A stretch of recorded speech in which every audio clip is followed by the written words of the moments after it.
Welcome to Vikas Shukla academy. Vikas Shukla academy के इस YouTube channel में आप सभी का बहुत बहुत स्वागत है।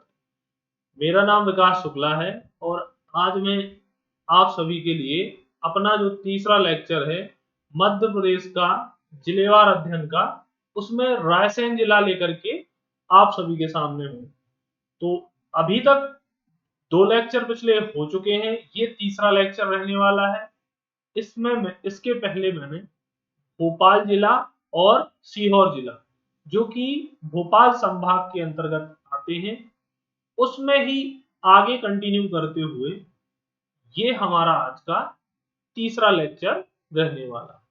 तो चलिए अपने दोस्तों को इस वीडियो की लिंक जल्दी से शेयर कर दीजिए, फिर हम अपने वीडियो को बिना देरी किए हुए स्टार्ट करते हैं। तो आप सभी जल्दी से इस वीडियो की लिंक को शेयर कर दीजिए।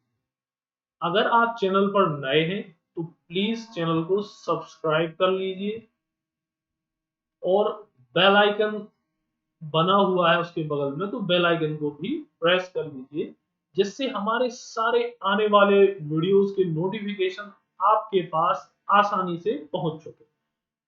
ठीक है, जल्दी से लिंक को शेयर करें, फिर हम आगे बढ़ते हैं। और प्लीज एक लाइक तो जरूर कर दिया करें। मैं हैंड रिटन 2 घंटे मेहनत करके आधा घंटे के लेक्चर के लिए आता हूँ। मेरा इन्वेस्टमेंट 2 से ढाई आवर का है, तो प्लीज आप सभी लिंक को भी शेयर कर दिया करें। चलिए स्टार्ट करते हैं। आपने लिंक शेयर कर दी होगी, प्लीज कर दिया करें। इतना तो आप सभी कर सकते हैं ना। चलिए स्टार्ट करते हैं। तो फिर से मैंने मैप एक लिया हुआ है। मैप में इसलिए उठाता हूँ, मैंने मध्य प्रदेश का भी इतिहास उठाया, तो कई लोगों ने ये भी कमेंट किए थे कि सर हिस्ट्री बोरिंग लगती है, मगर हिस्ट्री भी आपने इंटरेस्ट के साथ पढ़ा दी। तो आप कुछ भी पढ़ें, मैप के थ्रू जाएंगे। आप इकोनॉमिक्स भी पढ़ रहे हैं ना, तो वो भी मैं आपको मैप से पढ़ा दूंगा। ठीक है, तो आपको मैप इसलिए यूज करता हूं कि आप चीजों को इमेजिन करो। जब तक आपका दिमाग चीजों को इमेजिन नहीं करेगा, आप पूरे दिन पढ़ लेना, आउटपुट कुछ नहीं आएगा। जो मैं स्वयं फील करता हूं वही आपको रास्ते बताता हूं। इसलिए अननेसेसरी का मैं कोई यहाँ आपसे बेफिजूल की बातें नहीं करता हूं कभी। और ना मेरा कोई कोर्स है कि मैं आधा घंटे पहले आके और 15 मिनट तक जबरदस्ती का आपको यहाँ प्रमोशन ही करता रहूं, ये है मेरा, वो है मेरा, कुछ नहीं। आप पढ़ने आए हो, आप आराम से पढ़ो, और वो सही तरीके बताऊंगा आपको मैं, जहां आपको सफलता सुनिश्चित हो जाएगी। तो आप सभी को मैं मैप के थ्रू इसलिए पढ़ाता हूं कि आपके दिमाग में चीजें एक बार में ही आपको खत्म हो जाए। तो देखिए, अभी हमने अगर पिछले लेक्चर में देखा था, तो मैंने आपको बताया था कि मैप या नक्शे में ऊपर की ओर नॉर्थ होता है, नीचे की ओर ये साउथ, इस तरफ ये ईस्ट होता है, और इस तरफ ये वेस्ट या पश्चिम होता है। ठीक है, तो पिछले लेक्चर में मैंने आपको 2 लेक्चरों में बताया था कि आपको कहां पर थी उनकी लोकेशन। तो देखिए, ये मैं भोपाल का पहला लेक्चर और दूसरा सीहोर का दूसरा लेक्चर, उसका पहला और ये दूसरा, दो मैं आपको पढ़ा चुका हूं। जो आज तीसरा लेक्चर है वो है रायसेन। तो रायसेन जल्दी से देखो कहां पर। तो ये है अपना पूरा मध्य प्रदेश, एकदम लगभग मिड पॉइंट में आपको रायसेन दिख रहा है। कहां? तो देखो ये है हमारा रायसेन जिला। ठीक है, कुछ इस तरह इसकी ये बाउंड्री मैंने बना दी। तो देखो, दो जिले तो पड़ोसी हैं ही, एक भोपाल दूसरा सीहोर, तीसरा खुशबू, चौथा नरसिंहपुर, पांचवा सागर, और छठवां विदिशा। तो इसके कुल कितने पड़ोसी जिले दिखे आपको? तो सर हमें इसके जो पड़ोसी जिले दिखे वो 6 जिले। और इसके पूर्व जो मैंने सीहोर पढ़ाया था, उसके बता मुझे कितने जिले। आप कितना ध्यान से वीडियो को देखते हैं, कितना पढ़ते हैं, तो बताओ सीहोर के कितने जिले थे। अब देखो, मैं क्यों अब कुछ लोगों को ये लग रहा होगा कि सर आप पड़ोसी जिले क्यों बता रहे हो। क्या ये एग्जाम में आएंगे? हो सकता है आ जाए, जैसे पटवारी एग्जाम में अदर एग्जामों ने पूछा। और नहीं भी आएंगे तो आपको, अगर अभी मैं बता रहा हूं कि 6 जिले इसके पड़ोसी हैं, तो आपको लोकेशन और मैप याद हो जाएगा कि रायसेन से कौन कौन से जिले की बाउंड्री लगती है। ऐसे मैं पूछ दूं आपसे, आप नहीं बता पाओगे। परंतु अगर आपने एक बार चीजों को खुद से देख लिया कि हाँ सर ने विदिशा बताया था, सर ने भोपाल बताया था, सर ने सीहोर बताया था, सर ने होशंगाबाद, नरसिंहपुर और सागर बताया था, तो 6 जिले हैं रायसेन जिले के पड़ोसी जिले। इसी प्रकार सीहोर जो कल पढ़ाया था उसके 7 जिले थे पड़ोसी जिले। ठीक है, इसके कितने हैं? 6। कौन कौन से बता दिए। लोकेशन एकदम मध्य प्रदेश के मध्य भाग में। क्लियर है? चलिए अब हम अपने जिले के डिस्क्रिप्शन पे चलते हैं। तो देखो, ये है मेरा हैंड रिटन नोट्स और हाथ से बनाया हुआ मैप। तो देखो, सबसे पहले अगर हम इसमें देखें तो वही लिखे हुए हैं ये क्षेत्र, तो जो 6 जिले इसके पड़ोसी हैं, तो ये तो मैं बता चुका हूं आपको। ठीक, लोकेशन एकदम मध्य में। कौन कौन सी तहसीलें हैं? तो आपको ये दिख रहा होगा, बेगमगंज, दूसरा गैरतगंज, रायसेन, सिलवानी, उदयपुरा, बरेली, बाड़ी, और ये आपको क्या दिख रहा है? सुल्तानपुर। ठीक है, इस तरीके से ये सारी क्या है? तो ये है यहाँ की तहसीलें, और एक ये गौहरगंज। ठीक, अब अगर हम बात करें तो इसका गठन, तो इसका गठन मध्य प्रदेश के गठन के साथ ही 1956 में हुआ। तो सर ये क्यों बताते हो? ये इसलिए क्योंकि जब गठन हुआ था तो 43 जिले बनाए गए थे, जब मध्य प्रदेश का 1 नवंबर 1956 को गठन हुआ था। उन 43 जिलों में से एक रायसेन भी था। वर्तमान समय में 52 जिले हो चुके हैं, 52 जिले हो चुके हैं। परंतु गठन के समय जो 43 जिले थे उसमें से एक रायसेन। ठीक, मुख्यालय रायसेन। क्षेत्रफल, तो क्षेत्रफल कितना है इसका? 8,466 वर्ग किलोमीटर। लिंगानुपात, तो लिंगानुपात 901 महिलाएं प्रति 1,000 पुरुष पर। मतलब अगर यहाँ 1,000 पुरुष हैं तो उन पर 901 महिलाएं हैं, मतलब प्रति 1,000 9 पुरुष और 901 महिला। Sex ratio.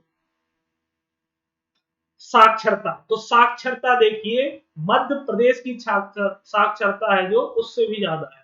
तो देखो 72.98%, 72.98 या 98%। नामकरण किस प्रकार किया गया? तो रायसेन का नामकरण या नाम विशाल किले, यहां पर एक किला है जिसका नाम है राजवासनी, तो राजवासनी किले के नाम पर, या यहां पर जो राजा थे, राजा सयन, क्या क्या क्या, राजा सयन, ये लिखा हुआ है, इनके नाम पर रायसेन का नाम रायसेन पड़ा। किसके नाम पर? तो राजवासनी किला या राजा सयन के नाम पर रायसेन पड़ा। क्लियर हुआ? रायसेन 5 मई 1950 को भोपाल स्टेट सी का जिला बना। ये क्या है? ये क्या है? तो ये देखो कि जो भोपाल है, भोपाल किसका था? तो सर स्टेट सी का भाग था। गठन से पूर्व भोपाल स्टेट सी का भाग था, और इसी स्टेट सी में रायसेन को 1950 में एक जिला बनाया गया।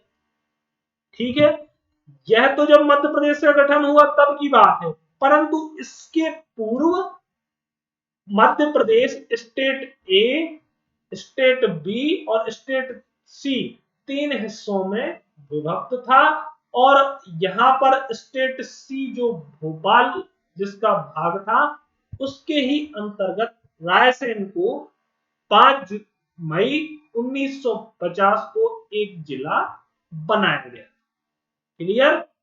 तो अभी तक हमने गठन पढ़ा, नाम किसके नाम पर पढ़ा, क्षेत्रफल क्या है, लिंगानुपात क्या है और साक्षरता दर क्या है, इसके अलावा कौन कौन सी तहसीलें हैं वो हमने देखा। क्लियर? अब हम चलते हैं और आगे की ओर। तो चलिए, संपूर्ण इंफॉर्मेशन आपको दी जाएगी, आपको बिल्कुल आखिरी तक बने रहना है। चैनल को अभी तक सब्सक्राइब नहीं किया है तो सब्सक्राइब जरूर करें। चलिए, इतिहास। तो अब हम अभी तक हमने भौगोलिक स्थिति और वर्तमान स्थिति मध्य प्रदेश की पिछले पेज में देखी। अब हम ऐतिहासिक स्थिति की ओर चल रहे हैं। तो देखो, रायसेन जिले का इतिहास। तो सबसे पहले अगर हम सबसे प्राचीन साक्ष्य की बात करें तो देखो, प्रागैतिहासिक स्थल, ठीक है, प्रागैतिहासिक स्थल पांडवकालीन व नवपाषाण युगीन लगभग 600 गुफाएं पाई गई। ठीक है, तो जो भीम बैठका है यहां पर, क्या भीम बैठका, बैठका, कई जगह बैठिका लिखा रहता है और भीम बैठका, तो ये क्या है, प्रागैतिहासिक स्थल। कमेंट करके बताओ प्रागैतिहासिक क्या होते हैं, प्लीज कमेंट किया करो, पार्टिसिपेट करो, इंटरेस्ट जगाओ। ठीक है, आपका एक सब्जेक्ट यहाँ साइड में प्रिपेयर होता जाएगा, आखिरी टाइम के लिए नहीं बैठना है, एग्जाम आएगा फिर करेंगे। अभी पिछले एग्जाम में सबने हाल देखा क्या होता है, तो आप साइड में मैं प्रिपेयर करा रहा हूं तो आप साथ में करते जाओ। देखो, पांडवकालीन गुफा, तो भीमबेटका क्या है, पांडवकालीन गुफा, नवपाषाण युगीन सभ्यता है ये, और यहां पर लगभग 600 गुफाएं प्राप्त। और इसके अलावा मृगेंद्रनाथ की गुफा भी रायसेन जिले के अंतर्गत पाई जाती है। ठीक है, सबसे प्राचीन मानव के साक्ष्य यहां से प्राप्त हुए। अब देखो, भीमबेटका की खोज तो कब, 1957 में भीमबेटका की गुफाओं को खोजा गया, किसके द्वारा, विष्णु श्रीधर बांकड़कर के द्वारा, और इसको यूनेस्को विश्व धरोहर 2003 में घोषित किया गया। जो यूनेस्को अपने विश्व धरोहर में संरक्षित स्थल घोषित करती है, उसमें भीमबेटका को भी इसने 2003 में शामिल किया। क्लियर? चले आगे, चलो। इसके अलावा तो अभी इरेज कर देते हैं, फिर देखते हैं।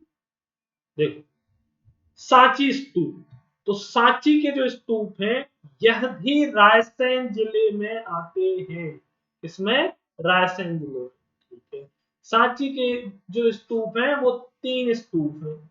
इनका निर्माण, तो इनका निर्माण मौर्य शासक, ये लिखा है अशोक, मौर्य शासक अशोक के द्वारा निर्मित 3 स्तूप हैं जो बौद्ध धर्म से संबंधित। यूनेस्को ने इसे अपनी विश्व धरोहर में 1989 में शामिल किया। ठीक है, तो सर एक और दिखा था, हाँ बिल्कुल, ये जो भीमबेटका था इसको भी 2003 में सम्मिलित किया गया है।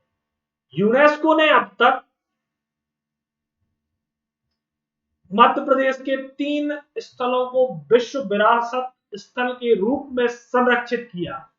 अगर पेपर में आ जाता है कि यूनेस्को ने मध्य प्रदेश के किस जिले से एक साथ 2 स्थलों को अपनी विश्व धरोहर में शामिल किया है, तो रायसेन।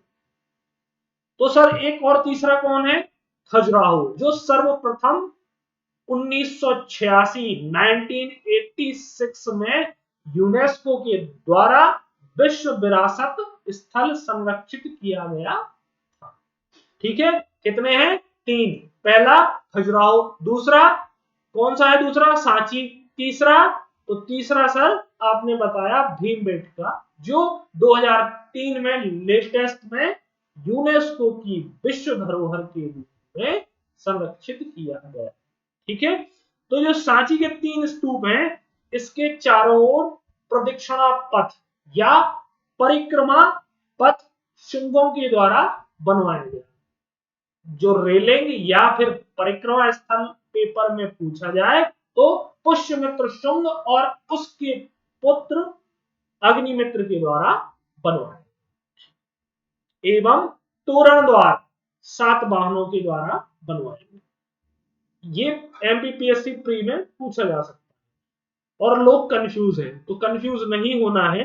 अगर पेपर में आएगा कि स्तूप किसने बनवाए, मौर्य शासक अशोक, प्रदक्षिणा पथ और रेलिंग जो परिक्रमा स्थल है तो शुंग शासकों ने, और तोरण द्वार सातवाहनों ने। याद कैसे करेंगे, तो जो द्वार होते हैं उनसे बाहन निकाले जाते हैं, बाहन ही निकालते हैं ना, तो तोरण द्वार सातवाहन। ठीक है, आगे चलते हैं। सांची अभिलेख से चंद्रगुप्त विक्रमादित्य के बारे में जानकारी मिलती है। तो जो गुप्त शासक थे चंद्रगुप्त विक्रमादित्य, इनके बारे में जानकारी सांची में अभिलेख है एक, उससे मिलती है। ठीक है, चलिए स्तंभ लेख। तो स्तंभ लेख में बुद्ध की जातक कथाएं उत्कीर्ण है।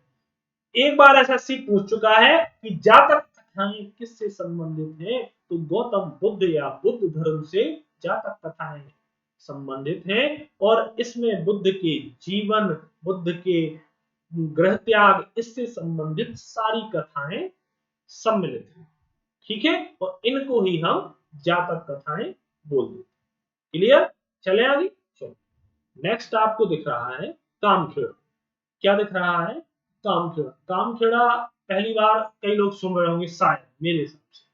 तो देखो, मुगल काल था जो, तो मुगल काल में जब प्रशासनिक व्यवस्था है उसको देखने के लिए मध्य प्रदेश में कामखेड़ा को मुगलों ने मुख्यालय, अगर पेपर में आ जाएगा मुगल काल में मध्य प्रदेश में प्रशासनिक मुख्यालय था, तो रायसेन जिले का कामखेड़ा।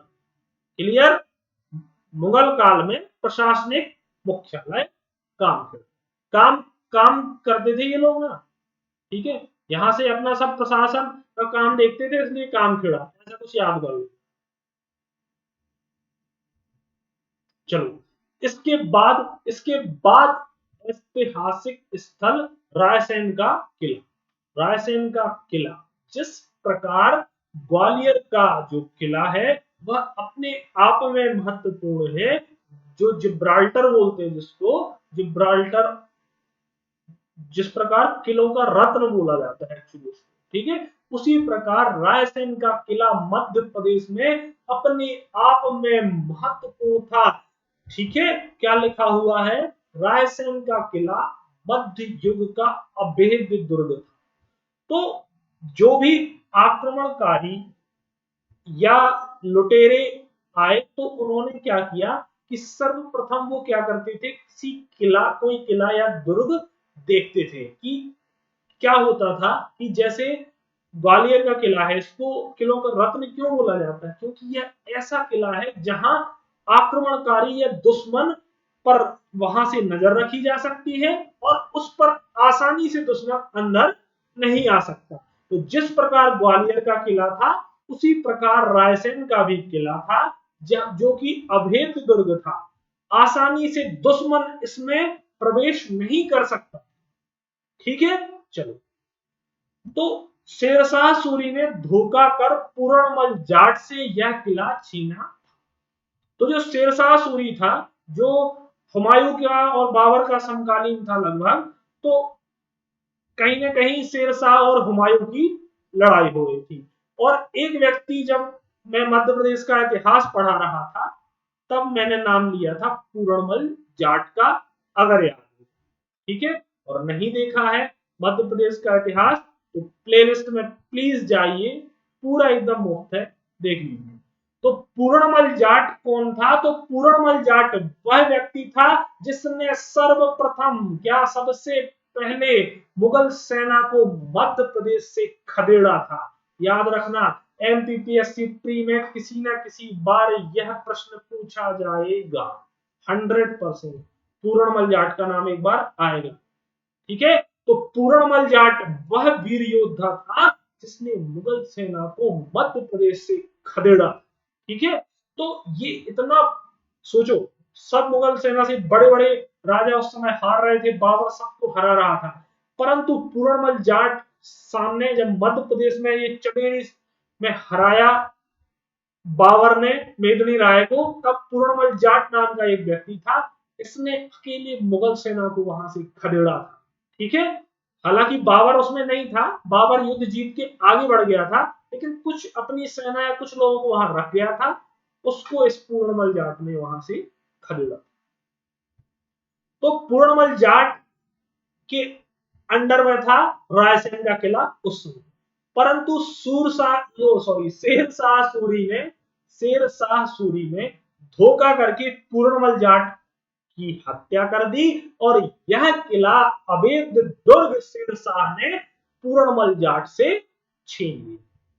ठीक है, यह कहानी शेरशाह और पूर्णमल जाट की इस रायसेन के किले से संबंधित थी, जो मैंने आपको, चलो, मध्यकाल में रायसेन सिलहारी राजपूतों के अधिकार में था। मध्यकाल था जब, उसमें रायसेन के जो सिलहारी राजपूत थे, उनके अधिकार में रायसेन जिला हुआ करता। क्लियर? बाबर के समय, आगे बढ़ते हैं, बाबर के समय शासक शिलादित्य। तो प्रश्न कैसा हो सकता है यहां से पेपर में, कि जो बाबर के समय या बाबर, शिलादित्य किसका समकालीन था, ऐसा प्रश्न रिवर्स में हो सकता है कि शिलादित्य किस मुगल शासक के समकालीन था, तो बाबर। शिलादित्य ने क्या किया वो सुन। तो ग्वालियर के विक्रमादित्य, ग्वालियर के राजा हैं ये विक्रमादित्य, ना कि चंद्रगुप्त। क्लियर? ग्वालियर के राजा विक्रमादित्य, चंदेरी के मेदिनी राय, चित्तौड़ के राणा सांगा और अन्य राजपूतों के साथ जो खानवा का युद्ध हुआ था, इसमें इस शिलादित्य ने बाबर के विरुद्ध युद्ध किया। कौन कौन? तो देखो, ग्वालियर के विक्रमादित्य थे, उसमें चंदेरी का मेदिनी राय भी था, चित्तौड़ के राणा सांगा थे, और इन्हीं के साथ ये शिलादित्य। ठीक है, क्योंकि कहीं ना कहीं चित्तौड़ से चले आ रहे थे ये बाबर या मुगल सैनिक, ग्वालियर एंटर होना था, ग्वालियर के बाद अगला नंबर रायसेन का ही था। तो शिलादित्य को भी लगा कि इन लोगों के साथ हो जाओ, वरना ये बाबर अगला अपना ही नंबर है, अगला अपना ही नंबर है, अगर अभी नहीं जागे तो शिलादित्य भी उस खानवा के युद्ध में कूद गए। तो अगर पेपर में आ जाए कि रायसेन के किस शासक ने खानवा के युद्ध में बाबर के विरुद्ध युद्ध लड़ा, तो शिलादित्य, जो कि रायसेन का शासक। तो ये था रायसेन का इतिहास। क्या आपको कोई भी जब जिलेवार अध्ययन करवाता है तो क्या ये सारा इतिहास पढ़ाता है? कोई नहीं पढ़ाता है, पेड कोर्स में नहीं होगा किसी के यहाँ, जिन लोगों ने भी पढ़ाया है। तो प्लीज आप वीडियो को शेयर करें, स्क्रीनशॉट लेना है ले लीजिए, फिर हम आगे बढ़ते हैं।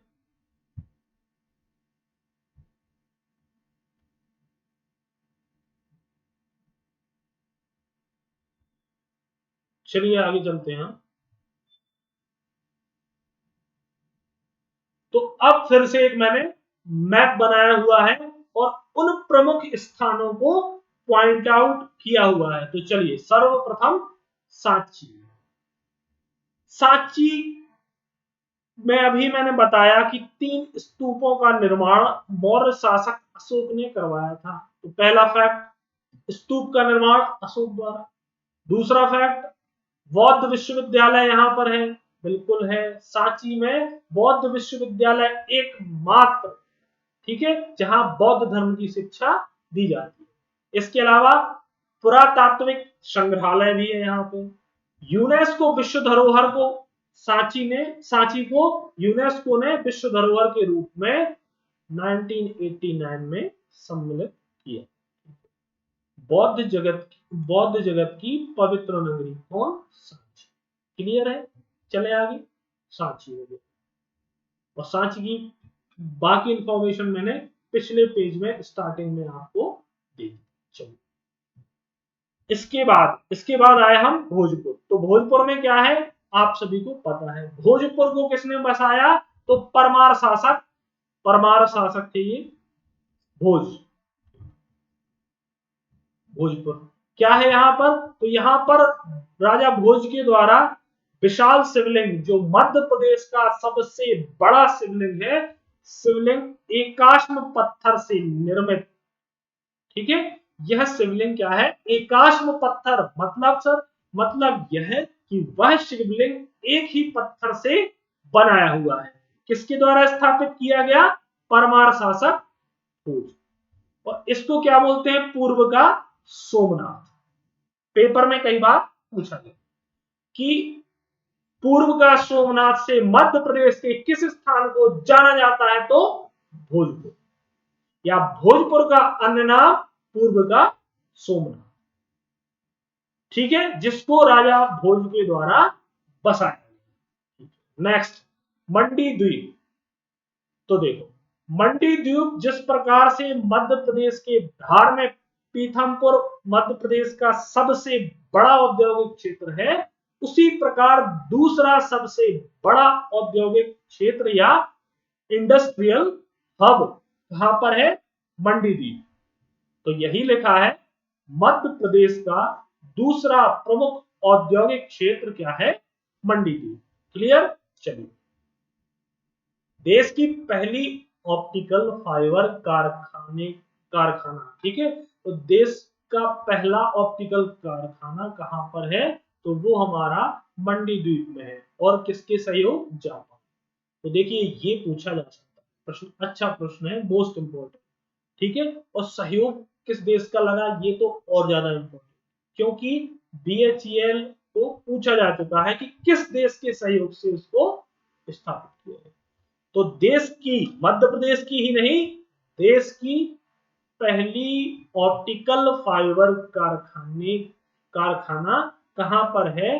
तो वो है हमारा मंडी द्वीप। और किस सरकार के सहयोग से? तो जापान। नेक्स्ट, भीमबेटका। तो ये अपन देख चुके हैं। कुचवाड़ा। कुचवाड़ा मोस्ट इंपोर्टेंट स्थान है। कुचवाड़ा में क्या है? तो आचार्य रजनीश, जो कि ओशो है, आचार्य रजनीश जिनको ओशो के नाम से जाना जाता है, इनकी जन्मस्थली है। तो most most most important, constable exam एक बार इसको पूछ चुका है कि आचार्य रजनीश की जन्मस्थली कहां है? तो कुचवाड़ा, रायसेन। इनका अन्य नाम ओशो है। नेक्स्ट, नेक्स्ट आपको दिख रहा है Hindustan Electra graphite company. Electro graphite होगा ये। ठीक है, हिंदुस्तान इलेक्ट्रो ग्रेफाइट कंपनी कहां पर है? रायसेन। कुमरागांव, बेतवा नदी का उद्गम स्थल, मोस्ट इंपोर्टेंट। बेतवा नदी रायसेन से निकलती है। इसके अलावा धसान, धसान नदी का भी उद्गम रायसेन जिले से ही। रातापानी, तो ये स्थान देखिए, रातापानी। रातापानी में क्या है? Ratapani tiger reserve. तो रातापानी एक अभ्यारण्य है और यहां पर टाइगर रिजर्व स्थापित किया गया है। पेपर में कई बार आया है। रातापानी अभ्यारण्य कहां है? रातापानी, रायसेन।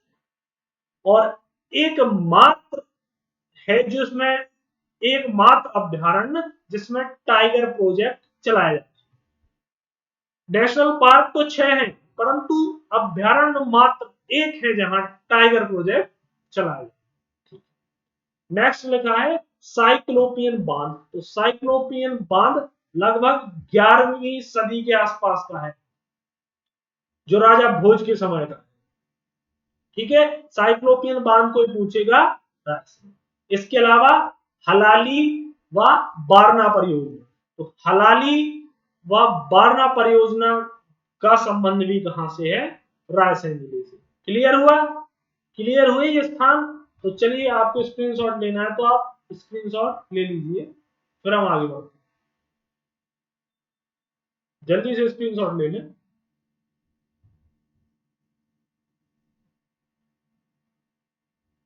चलिए, नेक्स्ट आपको दिख रहे हैं दर्शनीय स्थल। तो चलिए, रायसेन दुर्ग। तो रायसेन का जो दुर्ग था, जो अभेद्य किला है, वो राजा राज बसंत या राज बसंती ने बनवाया था। पेपर में आ जाए कि रायसेन का अभेद्य दुर्ग किस राजा ने या किस शासक ने बनवाया? राजा राज बसंती या राज बसंत। इसके अलावा कांस्टेबल ने ये बादल महल और रोहित महल एक एक बार पूछे। तो देखो, बादल महल पूछा जाए पेपर में, रायसेन। इंद्रदार महल, रायसेन। रोहित महल, रायसेन। ठीक है, तो रायसेन दुर्ग के अलावा बादल महल, इंद्रदार महल और रोहित महल यहां पर। ठीक है, नेक्स्ट आगे चलते हैं। तो परमार शासकों द्वारा बनवाई गई मध्य प्रदेश की सबसे लंबी दीवार कौन सी? गोरखपुर और देवरी। क्लियर? तो देखो, मध्य प्रदेश में चीन के जैसी ही एक लंबी दीवार बनाई गई है। ठीक है, तो जिसको चीन के जैसा बताया जाता है, और यह दीवार परमार शासकों ने बनवाई थी, जो कि किससे? पत्थर से निर्मित है। पत्थरों की दीवार है। ठीक है, पत्थरों की दीवार है, जिसे परमार शासकों ने बनवाया था। और यह रायसेन जिले के एक गांव, उत्तर प्रदेश का गोरखपुर नहीं है, रायसेन का एक गांव है गोरखपुर। गोरखपुर से देवरी के बीच मध्य प्रदेश की सबसे लंबी दीवार, जो पत्थरों से निर्मित है, परमार शासकों के द्वारा बनवाई गई। क्यों बनवाई गई? तो क्या होता था उस समय परमार शासकों पर कल्चुरी शासक, जो कहां के थे? तो जबलपुर क्षेत्र के थे। ये क्या करते थे? हमला। इस हमले से बचने के लिए कहीं ना कहीं परमार शासकों ने मध्य प्रदेश की सबसे लंबी दीवार, पत्थरों की दीवार ही खड़ी कर दी। कहां? गोरखपुर से देवरी के बीच। देखिए कितना मोस्ट इंपॉर्टेंट फैक्ट है, जो आपको नहीं मिलेगा कहीं। ठीक है, चलिए, इसके अलावा चेतियागिरी जैन मंदिर। तो चेतियागिरी का जैन मंदिर अगर पूछा जाता है तो रायसेन जिला, और यहां पर मेला भी लगता है। नेक्स्ट, भूतनाथ मंदिर। तो भूतनाथ मंदिर व्यापम का अच्छा प्रश्न है। ठीक है, भूतनाथ मंदिर पूछा जाए तो रायसेन। और ये किस स्थान पर? आशापुरी नाम का एक स्थान है, वहां भूतनाथ मंदिर स्थापित किया। Next, most most most important last वाला फैक्ट, हजरत पीर फतेह उल्लाह साहब की पवित्र दरगाह। तो रायसेन की दरगाह बहुत फेमस है, दूर दूर तक फेमस है। अगर आप भोपाल से रायसेन जा रहे हैं तो मेन रोड पर ही यह स्थापित है, हजरत पीर फतेह उल्लाह साहब की पवित्र दरगाह। कहां? रायसेन। क्लियर? तो ये था आज का हमारा रायसेन जिला। उम्मीद है आपको सारे फैक्ट समझ आए होंगे, और आप कंटिन्यू मेरे साथ बने रहें। आपका एक सब्जेक्ट तैयार साइड में होता चला जाए। अगर आप छोड़ेंगे, डिले करेंगे, तो आपको एग्जाम के टाइम पर जो दिक्कत खड़ी होती है सभी को पता है। ठीक है, इसलिए साइड में रोज कंटिन्यू वीडियो देखिए, और प्लीज अपने चैनल को शेयर करें अपने भी जो भी दोस्त हैं उनके साथ। और अगर आप चैनल पर नए हैं तो सब्सक्राइब भी कर लीजिए, बेल आइकन को प्रेस कर लीजिए, जिससे आपको आने वाले सारे नोटिफिकेशंस मेरे प्राप्त हो जाए। अन्य जो लेक्चर आपको जैसे हमारी प्लेलिस्ट में जाए, मध्य प्रदेश का इतिहास और भूल नहीं पाओगे सीरीज, जिसमें मैंने 15 मिनट में वीडियो खत्म किया है और वही का वही याद करवा दिया है, आप एक बार जाकर जरूर देखें।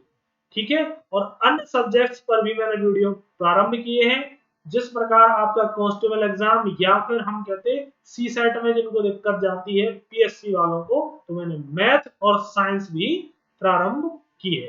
तो प्लीज लिंक को कॉपी करें और जाने से पहले अपने दोस्तों को एक बार शेयर जरूर कर दें। तो चलिए हम मिलते हैं अपने अगले वीडियो में। अपना ध्यान रखें, अगले जिले के साथ मिलते हैं। जय हिंद।